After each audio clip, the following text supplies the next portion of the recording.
Publishing Philippines. Narito tayo ngayon sa Maribeles National High School Kamaya upang ating tunghayan ang labanan sa pagitan ng dalawang koponan ng South Korea at Pilipinas sa Sepak Takraw World Cup 2024. Tara!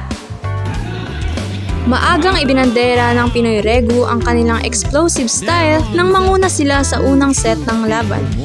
Kalkulado ang mga tira ng South Korea, kabaliktaran sa Pilipinas ngunit dikit ang laban at pantay ang depensa at opensa ng dalawang koponan.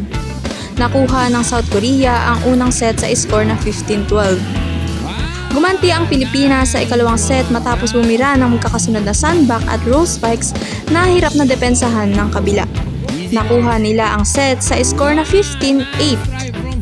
Mas uminit ang laban sa ikatlong set ng laban nang magtagisan ang dalawang koponan ng mahahabang rallies. Gigil ang parehong koponan na makuha ang pagkapanalo. Kinapos ang Pilipinas nang maagang napagod ang mga ito kaya't humina at nabutas ang depensa nito sa huling parte ng laro. Natapos ang laban sa isang net serve ni Park na di nadepensahan ng Pilipinas. Aabante ang South Korea sa semis dahil sa pagkapanalong ito kung saan makakaharap nila ang Brunei. Maagang ibinandera ng Pinoy Regu At inyo na ngang natunghayan ang labanan sa pagitan ng South Korea at ng Pilipinas sa World Cup 2024. Maraming salamat sa panonood at sa susunod ulit.